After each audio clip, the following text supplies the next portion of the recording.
লক্ষ্য পশ্চিমবঙ্গ পুলিশ সংকল্প চ্যানেলের পক্ষ থেকে আমরা ধারাবাহিকভাবে প্রকাশ করে চলেছি ওয়েস্ট বেঙ্গল পুলিশ এক্সামের প্রস্তুতির জন্য জিকের প্র্যাকটিস সেট। তোমরা যারা এই চ্যানেলে নতুন তারা অবশ্যই চ্যানেলটিকে সাবস্ক্রাইব করে নাও।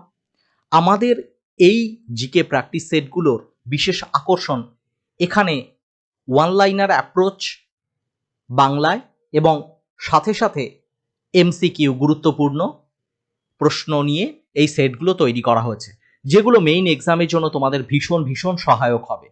চলো শুরু করা যাক আজকের সেশন।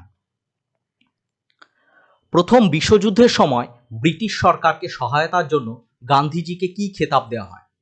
খেতাব দেওয়া হয়েছিল কাইজার-ই হিন্দ। যদিও রাওলাট যখন রাওলাট আইনের প্রতিবাদে যে জালিয়ানওয়ালাবাগ হত্যাকাণ্ড, সেই সময় কিন্তু প্রতিবাদের জন্য উনি কিন্তু ঘৃণা ভরে প্রত্যাখ্যান করেছিলেন এই ওনার যে খেতাব।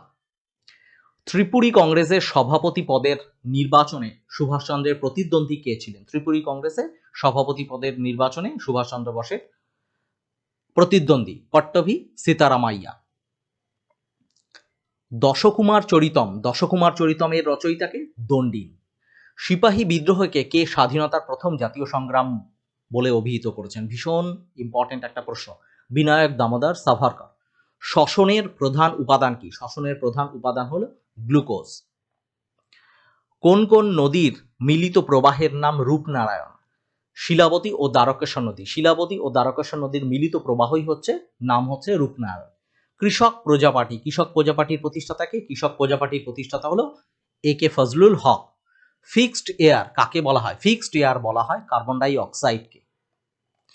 ভারতে পুলিশি ব্যবস্থার প্রবর্তন কে করেন? এটা করেন লর্ড কর্নওয়ালিস। তিনি পুলিশি ব্যবস্থার কিন্তু পরিবর্তন ঘটিয়েছিলেন বা প্রবর্তন করেছিলেন। লোকসভায় কোনো অনাস্থা প্রস্তাব আনার জন্য কমপক্ষে কতজন সাংসদের সমর্থন প্রয়োজন? সেটা হচ্ছে 50 জন। 50 জন সদস্যের সমর্থন পেলে তবেই কিন্তু লোকসভায় অনাস্থা প্রস্তাব আনা যায়। কোন দুই মোঘল সম্রাট আত্মজীবনী লিখেছিলেন? বাবর ও জাহাঙ্গীর। এই দুজন কিন্তু মোঘল সম্রাট, তারা কিন্তু আত্মজীবনী রচনা করেছিলেন। কোন বড়লাটের আমলে শিক্ষার মাধ্যম রূপে ইংরেজি চালু করা হয়? লর্ড উইলিয়াম বেন্টিং এর সময়কালে কিন্তু শিক্ষার মাধ্যম রূপে ইংরেজি চালু করা হয়। পশ্চিমবঙ্গের কোন স্থানে সর্বাধিক বৃষ্টিপাত হয়? বক্সাদুয়ারে। পশ্চিমবঙ্গের নর্থ বেঙ্গলে বক্সাদুয়ারে সব থেকে বেশি বৃষ্টিপাত হয়। ভবানী মন্দির এই গ্রন্থের রচয়িতাকে?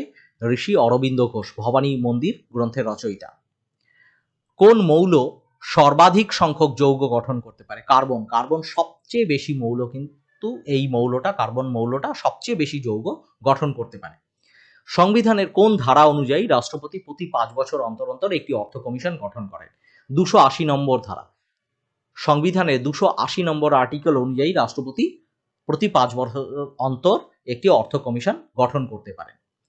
জালিয়ানওয়ালাবাগের যে প্রতিবাদ সভা, সেটা কাদের গ্রেপ্তারের বিরুদ্ধে ছিল? সেটা ছিল ডক্টর সত্যপাল এবং সৈফুদ্দিন কিচলু। এদের গ্রেপ্তারের প্রতিবাদেই কিন্তু জালিয়ানওয়ালাবাগের প্রতিবাদ সভাটা অনুষ্ঠিত হয়েছিল। স্বামী বিবেকানন্দ কত সালে রামকৃষ্ণ মঠ মিশন প্রতিষ্ঠা করেন? 1897 সালে স্বামী বিবেকানন্দ কিন্তু রামকৃষ্ণ মিশন প্রতিষ্ঠা করেছিলেন। ভারতীয় সংবিধানে শিক্ষা বিষয়ক তালিকা কোন তালিকার অন্তর্ভুক্ত? এটা হচ্ছে যুগ্ম তালিকার। আমরা জানি ভারতীয় সংবিধানে 3টে তালিকার মাধ্যমে কিন্তু কেন্দ্র রাজ্যের মধ্যে ক্ষমতা বন্টন করা হচ্ছে। তো সেইখানে শিক্ষা এই যে বিষয়টা, এটা হচ্ছে যুগ্ম তালিকার অন্তর্ভুক্ত, মানে কেন্দ্র রাজ্য উভয়ই কিন্তু আইন প্রণয়ন করতে পারে। বেঙ্গল ন্যাশনাল কলেজ অ্যান্ড স্কুলের প্রথম অধ্যক্ষ কে ছিলেন? বেঙ্গল ন্যাশনাল কলেজ অ্যান্ড স্কুলের প্রথম অধ্যক্ষ ছিলেন Rishi Aurobindo Ghosh. Right to vote and to be elected in India is a. Vote দেবার অধিকার এবং নির্বাচিত হবার অধিকার, এটি কোন ধরনের right? Fundamental right, natural right, constitutional right নাকি লিগাল রাইট? মৌলিক অধিকার নাকি সাংবিধানিক অধিকার নাকি আইনগত অধিকার নাকি ন্যাচারাল রাইট? তাহলে রাইট টু ভোট এটি কিন্তু একটি কি রাইট? কিসের অধিকার?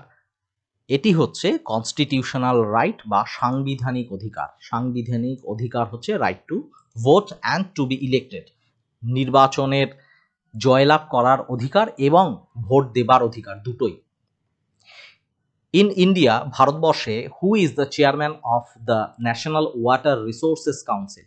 ন্যাশনাল ওয়াটার রিসোর্সেস কাউন্সিলের চেয়ারম্যান কে হন?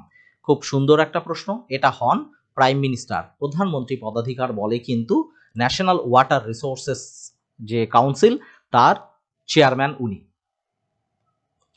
দি absorption of ink by blotting paper involves, এই যে কোনো ব্লটিং পেপারের মধ্যে কালি যে শুষে নেয় এটা কিসের জন্য হয়? ভিসকোসিটি, সান্দ্রতা, capillary action, diffusion of ink নাকি সাইফন অ্যাকশন নাকি সাইফন ক্রিয়া? এটি হয় ব্লটিং পেপারে যে কালি শুষে নেয় এটি হয় কি ক্যাপিলারি অ্যাকশনের জন্য এই ঘটনাটা ঘটে। When the first independence day was celebrated in India, ভারতবর্ষে প্রথম কবে স্বাধীনতা দিবস উদযাপিত হয়? এটি খুব সুন্দর একটা প্রশ্ন হিস্ট্রির। এটি উদযাপিত হয় প্রথম 26শে জানুয়ারি 1930, 1930 সালে 26শে জানুয়ারিতে এটি প্রথম উদযাপিত হয় ভারতবর্ষে স্বাধীনতা দিবস। এই যে উদযাপনের প্রতীক স্বাধীনতা দিবস বা প্রতীকী স্বাধীনতা দিবস উদযাপনের জন্য এই সিদ্ধান্তটা নেওয়া হয়েছিল লাহোর অধিবেশনে 1929 সালে জওহরলাল নেহরুর সভাপতিত্বে।